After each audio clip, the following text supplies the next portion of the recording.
रवि त्रिपाठी से हमारे सहयोगी सैयद आमिर ने बात की। बीजेपी के नेता रवि त्रिपाठी, क्या कुछ उन्होंने इस परफॉर्मेंस के ऊपर कहा है, एक बार वो सुनवाते हैं।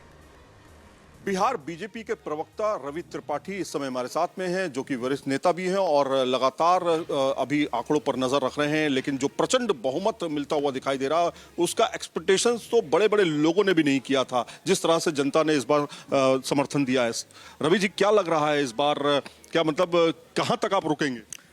लग रहा है कि हम रिकॉर्ड तोड़ने जाने रहे। रिकॉर्ड यानी 2010 का रिकॉर्ड था 206 सीट का, उसके आसपास जा रहे हैं। आप देखिए जिस तरह से लगातार बढ़ते जा रहे हैं और 11 बजे के बाद जो ट्रेंड बन जाता है ना, वो रुकता नहीं है, फिर बढ़ता चला जाता है। और जिस तरह से बम्पर वोटिंग हुई, उसी ने ये बता दिया था कि बम्पर रिजल्ट आने वाला है।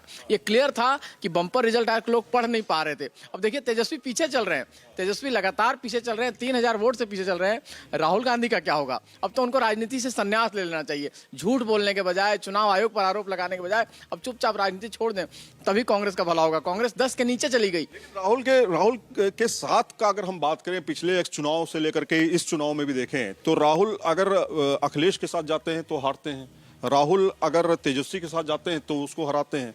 तो क्या राहुल के साथ गठबंधन करना या कांग्रेस के साथ गठबंधन करना कहीं ना कहीं एक बहुत बड़ा डेंट लग रहा है? बिल्कुल बिल्कुल, यही कि महाराष्ट्र देखिए ना, महाराष्ट्र में भी वही हाल, यूपी में भी वही हाल, बिहार में भी वही हाल। अब तो कांग्रेस से कोई गठबंधन नहीं करना चाहेगा क्योंकि डूबती नैया है। उस डूबती नैया में कौन चढ़ना चाहेगा? अब मुझे लगता है तेजस्वी यादव हो, चाहे अखिलेश यादव हो, चाहे बाकी पार्टियां हो, शिवसेना हो, कोई कांग्रेस के साथ नहीं जाना चाहेगा। कांग्रेस की नैया डूब रही है और डूब चुकी है, और राहुल गांधी भी डूब चुके हैं। आपने देखा था नाव से डूबे थे, तो वही संकेत था। वो संकेत था कि नाव से वो डूबे थे, नाव नहीं, खुद राहुल गांधी डूब गए। तो अब कांग्रेस का बेड़ा पार नहीं लगा सकते हैं राहुल गांधी। उनके बगैर ही कांग्रेस कुछ कर पाएगी और उनको छोड़ना पड़ेगा। गाली देना शुरू हो जाएंगे लोग, कांग्रेस के नेता ही उन पर सवाल खड़ा करना शुरू करेंगे और कांग्रेस टूटेगी। आप ध्यान रखिएगा, ये कांग्रेस टूटने की तरफ जा रही है।